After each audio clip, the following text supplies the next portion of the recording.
So the jobs are drying up. The family is drying up. The opportunity to have a solid mate is drying up.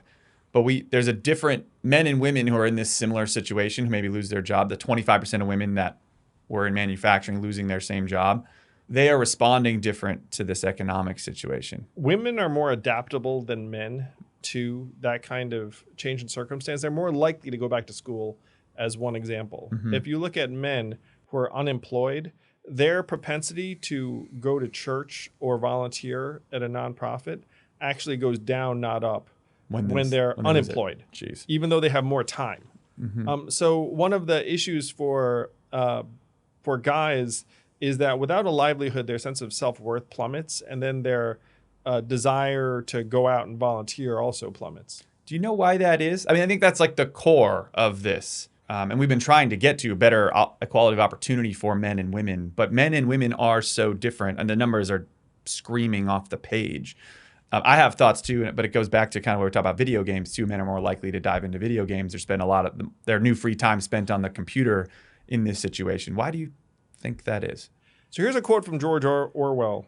"A man with no means of filling up time is as miserable out of work as a dog on the chain." Mm-hmm. Saying that if a guy, there's that other saying, idle hands are the devil's tool. Devil's tools. I think they're referring to men. Yeah. Primarily. So women deal with idleness better than men. Yes. Women in a way are not ever truly idle.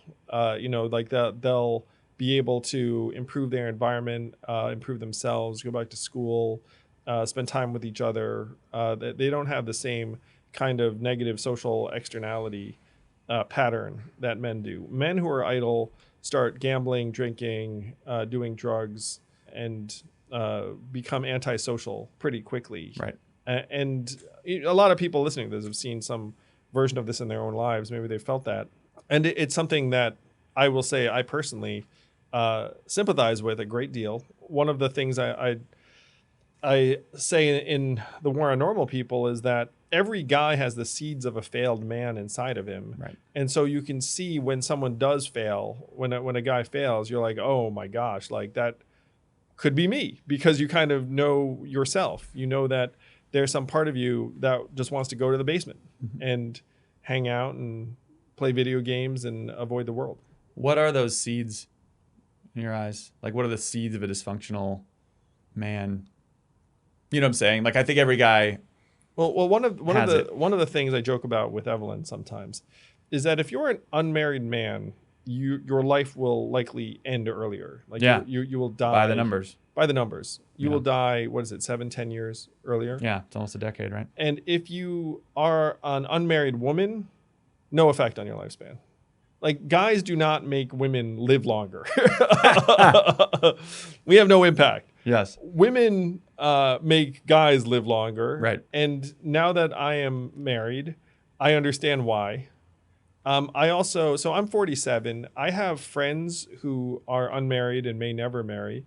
And you can see that the kind of returns on male activities are going down over time. Like, I am so grateful to be married, in part because the things that you get a charge out of as a young man give you a little bit less joy as you get older. And so you start shifting gears, where now I get pleasures of, being a dad and like bringing the boys to a sporting event and living vicariously through them, and mellowing out and watching Succession with Evelyn or whatever it is. Right. So you have like these simple pleasures.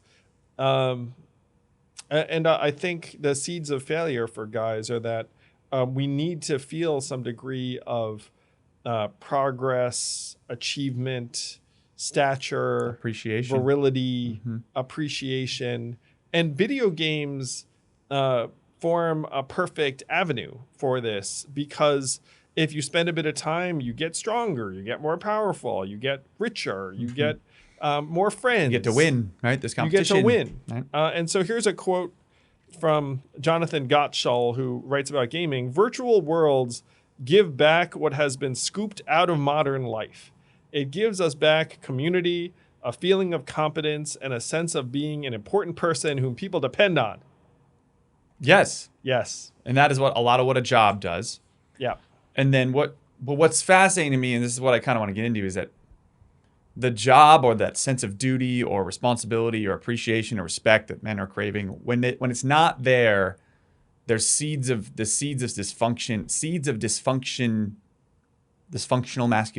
masculinity or the dysfunctional male start to seep in, start to plant. And those are either, I wrote down, I was like, it's either thinking with the wrong head, which is the Sure. Robin Williams quote. It's like, God gave men two heads and only enough blood to run one at a time. It's probably, I think it's accurate. I think avoiding responsibility, like almost hiding and numbing the pain, whether that's drugs or alcohol or kind of that escapism. This is one thing that makes men subject to toxic ideologies, in my opinion, is that there's this thirst for significance.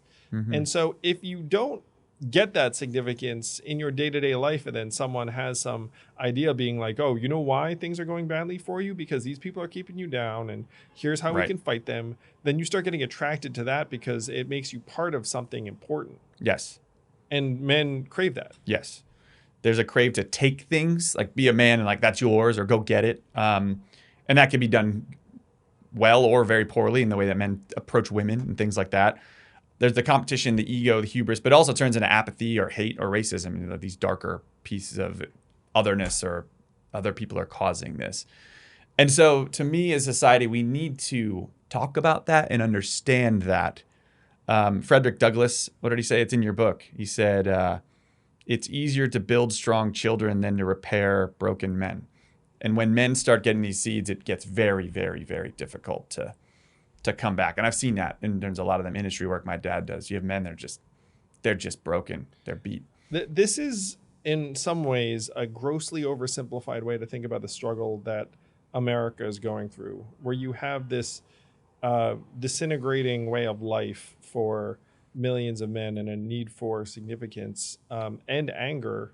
And the question is, can we manage this process in a way that keeps people strong and whole and healthy and even understanding what's happening? Right. Or is it going to be like, like, screw you, like your perspective is unimportant, like we don't care about you. And so one of the things I want to switch to is what's happening among the college educated cohort that ends up in many ways obscuring a lot of these struggles. Correct. Yes. So let's go there. So among the college educated crew, it's a very different environment. So let's say you have 58% women, 42% men in college. That might not seem that dramatically different, but it's a lot. And over time it gets... So if you change the number slightly to 60-40, what that would mean is that 1/3 of college educated women will not have a college educated man to marry when they want to get married. And that is the case in part because college educated women will essentially not consider any non-college educated man to get married in most circumstances. Yeah, by the numbers. By the numbers. Right. So you'll wind up with a very significant number of college educated women who will not marry. I mean, they might decide to have kids independently. Mm-hmm. And then they're going into environments, and it varies wildly by industry. But the overwhelming narrative is that if you look at certain environments, finance, tech, media to a large extent, some of the most highly visible industries, they tend to be somewhat male dominated. Mm-hmm. And so the movement is for women who are going into this environment, say, hey, we outnumber men at the entry levels, but then you go up to the top. Let's say it's the law firm, because I have some experience with that environment. Yeah.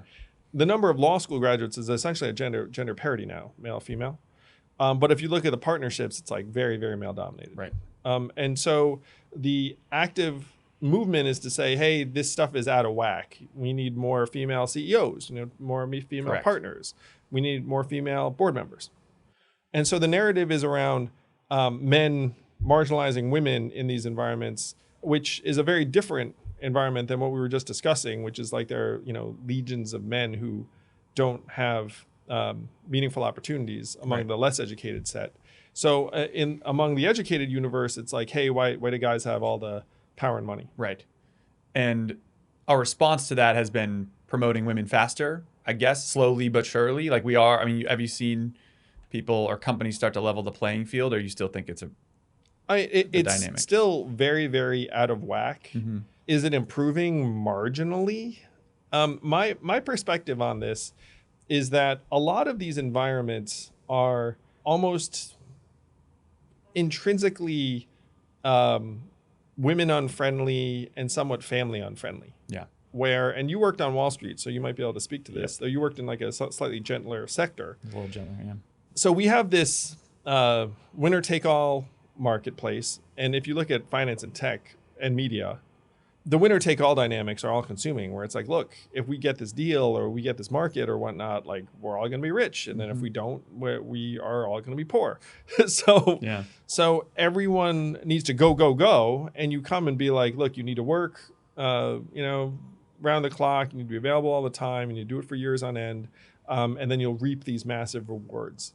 And so these cultures are like completely subject to these market dynamics. Mm-hmm. And so then if a woman enters this organization and is like, hey, like maybe I don't feel like working 80 hours a week. If you adopted the same standard for everyone, like women would look up and be like, let's say I want to have a kid at some point. Right. Let's say I actually want some like, family time and the rest of it. Then they'll naturally self-select and be like, hey, let me leave this place at a certain point. And then the organization will be back to square one, being like, where are all the women in senior management leadership? Right. So there are certain cosmetic things they could do around it, being like, maybe we should have more generous policies and this, but the culture itself is going to be geared towards the market that they're in. Right. Oh, now, do I think that this is great? No. Do I think there should be a 4-day work week, which by the way would end up Would help women more. help everyone? Because this is burning dudes out too. Like this is like everyone's kind of going crazy. So that it's not purely a gendered thing. So I would love it if organizations adopted more humane cultures and paces, and you didn't have to answer your phone and your email after a certain hour, and like the rest of all that stuff would make me very happy. Right. But I will suggest that even if you made these cultural shifts, it's a very, very different struggle than the struggle that most men or families are experiencing, because like the tendency is for media employees to think of things in the same way as happening in their company. Right. But what's happening in their company is completely distinct from what's happening in some working class town in Missouri.